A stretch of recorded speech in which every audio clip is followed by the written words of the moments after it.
श्री शिवाय नमस्तुभ्यम हर हर महादेव। कल है 30 जनवरी 2025। दिन बहुत विशेष है क्योंकि गुप्त नवरात्र शुरू हो रही है और गुरुजी पंडित प्रदीप मिश्रा जी ने कुछ विशेष उपाय बताए हैं जिससे आपको गुप्त नवरात्र में करने होते हैं। उन्हीं उपायों की जानकारी हम आपको इस वीडियो के माध्यम से देने वाले हैं। इसके साथ ही हम आपको बता दें, एक ऐसा उपाय रहता है जो कि गुप्त नवरात्र के एक दिन पहले मतलब अमावस्या की तिथि जो कि आज है 29 जनवरी, आज मतलब मौनी अमावस्या, माघ माह की अमावस्या के अवसर पर वह उपाय आपको करना है। रात्रि के समय अपने घर पर ही करना है। उस उपाय की जानकारी आपको इसी वीडियो के अंत में मिलने वाली है। और गुप्त नवरात्र में आप कौन कौन से उपाय कर सकते हैं, दो विशेष उपायों की जानकारी भी आपको इस वीडियो में मिलने वाली है, इसलिए वीडियो के अंत तक बने रहें ताकि कोई भी उपयोगी जानकारी आपसे न छूटे। और माघ माह की अमावस्या तिथि का रात्रि का उपाय और गुप्त नवरात्र के दो विशेष उपाय इन विशेष दिनों में करके आप अधिक से अधिक लाभ प्राप्त कर सकें। बढ़ते हैं सबसे पहले गुप्त नवरात्र के पहले विशेष उपाय की ओर। यह गुप्त नवरात्र का काफ़ी अच्छा मनोकामना पूर्ति उपाय है। गुरुजी ने यह तक कहा है कि अगर आप इस गुप्त नवरात्र में यह उपाय करेंगे तो अगली गुप्त नवरात्र आने तक आपकी मनोकामना शीघ्र अतिशीघ्र पूर्ण होती हुई नजर आपको आने लगेगी। यह उपाय करने के लिए आपको 9 लाल पुष्प और 5 सफ़ेद पुष्प की आवश्यकता होगी। गुरुजी ने कहा कि श्रृंगी बाबा ने वर्णन किया है, अगर हमारे घर में शिवलिंग है या फिर अगर नहीं भी है तो हमारे घर के बगीचे में जो 2 शिवलिंग का निर्माण करना है। मतलब आप यह उपाय अपने घर के शिवलिंग पर भी कर सकते हैं। अगर आपके घर पे शिवलिंग नहीं है तो आप अपने ही घर के बगीचे या फिर गमले की मिट्टी का उपयोग करते हुए 2 पार्थिव शिवलिंग बनाकर भी आप यह उपाय कर सकते हैं। अगर आप 2 पार्थिव शिवलिंग का निर्माण नहीं कर पा रहे हैं तो आप 2 गोल लिंगनुमा आकृति बनाकर भी यह उपाय कर सकते हैं। पर अगर आपके घर पे शिवलिंग है तो अपने घर पर शिवलिंग पर भी आप यह उपाय कर सकते हैं। आपको 9 लाल पुष्प और 5 सफ़ेद पुष्प शिवलिंग पे अर्पित करने होते हैं। घर में आपको सबसे पहले एक घी का दीपक प्रज्वलित करना है। इसके बाद पार्थिव शिवलिंग का निर्माण किया है तो उसका पूजन अर्चन करना है। जो जो आप अर्पित करना चाहते हैं वह सभी अर्पित कर दीजिए। और पूजन अर्चन करने के बाद आपको 9 लाल पुष्प है जिसे आपने एक माता पार्वती के निमित्त गोल लिंगनुमा आकृति बनाई है या पार्थिव शिवलिंग बनाया है, उसमें आपको अर्पित करना है। मतलब 2 आपने जो लिंगनुमा आकृति बनाई है या फिर 2 पार्थिव शिवलिंग बनाए हैं तो एक जिसे आपने माता पार्वती के निमित्त बनाया है उसमें आपको 9 लाल पुष्प अर्पित करना है। और दूसरा जो आपने भोलेनाथ के निमित्त बनाया है उसमें आपको 5 सफ़ेद पुष्प अर्पित करना है। अगर आप यह उपाय घर के शिवलिंग पर कर रहे हैं तो आपको 5 सफ़ेद पुष्प शिवलिंग के ऊपर अर्पित करना है और 9 लाल पुष्प जो हैं वह माता पार्वती के हस्तकमलों पे अर्पित कर देना है।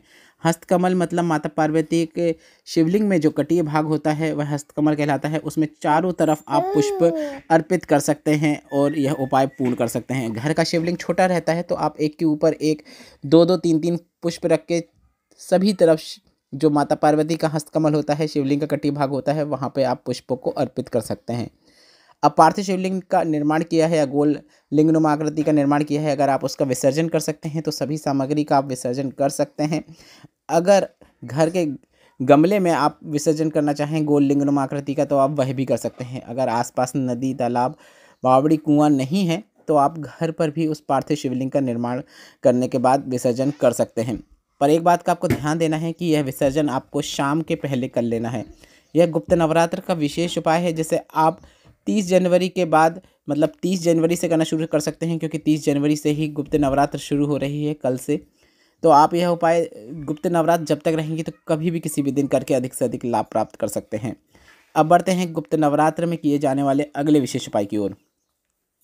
आपको 11 आम के पत्ते की कोमल डाली वाला एक विशेष उपाय करना है। आपको 11 आम के पत्ते लेना है और इन्हें कच्चे सूत का उपयोग करते हुए 11 बार लपेट लेना है। आम के पत्ते 11 होना चाहिए, इस बात का आपको विशेष ध्यान देना है। और उनके ऊपर कच्चा सूत गोल गोल लपेट लेना है और 11 बार लपेटना है, इस बात का आपको विशेष ध्यान देना है। और आम के पत्तों की डंडी जो रहेगी उसमें आपको शहद लगा लेना है। मतलब जो 11 पत्ते रहेंगे उनकी जो डंडियाँ रहेंगी उनमें आपको शहद लगा लेना है और अपनी कामना करते हुए, जो भी कामना हो, धन प्राप्ति की, लक्ष्मी प्राप्ति की, कर्ज मुक्ति की, व्यापार वृद्धि की, नौकरी प्राप्ति की या फिर शीघ्र विवाह की, जो भी कामना हो वह कामना करते हुए आपको इसे भोलेनाथ के शिवलिंग पे अर्पित कर देना है। पत्तों की डंडी जो रहेगी वह जलाधारी की ओर होना चाहिए, इस बात का आपको विशेष ध्यान देना है।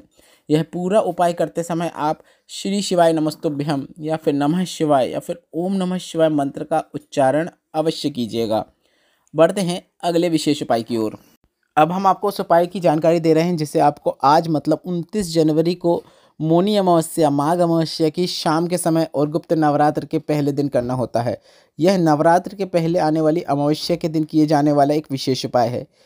गुरुजी ने कहा था कि पितृ अगर आपको तकलीफ दे रहे हैं, आपके कार्य पूर्ण नहीं हो रहे, हर कार्य अटक जाता है, जीवन में आपको ऐसा लग रहा है पितृदोष है, या फिर घर में बहुत लड़ाइयाँ होती हैं, या फिर एक कमाओ सवा खर्च होने वाली स्थिति बनी हुई है, घर में पैसा टिकता नहीं है, बीमारियों में खर्चा जा रहा है, तो गुप्त नवरात्र या फिर किसी भी नवरात्र के पहले आने वाली अमावस्या की रात्रि को आपको यह उपाय करना होता है। आपको रात भर कटोरी को एक कटोरी लेना है जिसके अंदर आपको अक्षत मतलब चावल रख देना है, कपूर रख देना है और अपने घर के मुख्य द्वार के बाहर रख देना है। अगली सुबह जो होगी वह नवरात्र की होगी और सुबह आपको यह कपूर को प्रज्वलित कर देना है। जब कपूर ठंडा हो जाए मतलब पूरा प्रज्वलित होने के बाद जब कपूर बुझ जाए, ठंडा हो जाए, तो आपको चावल के दानों को चिड़िया या पक्षी के लिए डाल देना है। अब कई लोगों का प्रश्न यह रहता है कि हमारे घर के बाहर रात भर चावल की कटोरी हम नहीं रख सकते, उसे कोई जानवर खा सकता है या गिरा सकता है। तो उनके लिए यह भी है कि आप इस प्रकार से भी यह उपाय कर सकते हैं कि वह कटोरी हम रात्रि के समय हमारे पितरों के लिए निमित्त रख रहे हैं, तो आप रात्रि के जो कटोरी रखेंगे अपने घर के मुख्य द्वार में रखेंगे, उसे आप अपने घर में जो पानी का पात्र होता है, पानी का जो परिंदा होता है, उस कटोरी को आप अपने घर के अंदर पानी के पात्र के पास भी रख सकते हैं। और अगली सुबह जो होगी उसको आप अपने अगली सुबह होने पर घर का जो मुख्य द्वार होगा उसके पास उस कटोरी को लेकर जाना है और वहाँ पर जो कपूर है कटोरी के अंदर का उसे प्रज्वलित कर देना है। 2 तरीके आपको बता दिए हैं, दोनों तरीके में से किसी भी तरीके से आप यह उपाय कर सकते हैं। गुरुजी ने कहा अगर आप इस प्रकार से यह उपाय करते हैं तो अगला दिन नवरात्र का होता है और उस दिन आपको माता जगदम्बा भवानी का तो आशीर्वाद प्राप्त होता ही है, पर आपके पितृ जो मौनी अमावस्या या माघ माह की अमावस्या के दिन जो आपने उनके लिए अन्न रखा है वह प्राप्त करके तृप्त हो जाते हैं और आपको आशीर्वाद देकर चले जाते हैं और आपके घर में अटके हुए कार्य पूर्ण होने लगते हैं, घर से क्लेश दूर होता है, जीवन में सुख समृद्धि देखने को मिलती है। यह एक विशेष उपाय है जिसे आपको आज रात्रि के समय करना है और रात्रि के समय मतलब सूर्य अस्त होने के बाद आप यह उपाय कर सकते हैं।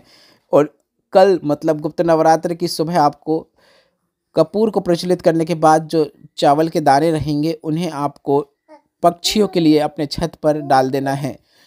यह उपाय करके आप इस माघ माह की अमावस्या मौनी अमावस्या का अधिक से अधिक लाभ प्राप्त कीजिएगा। वीडियो में बताई गई जानकारी से संबंधित कोई प्रश्न हो तो वे आप कमेंट बॉक्स के जरिए पूछ सकते हैं। मेरे द्वारा दी गई जानकारी अगर आपको थोड़ी सी भी उपयोगी लगी हो तो वीडियो को लाइक करके कमेंट बॉक्स में श्री शिवाय नमस्तुभ्यम या फिर हर हर महादेव अवश्य टाइप कीजिएगा।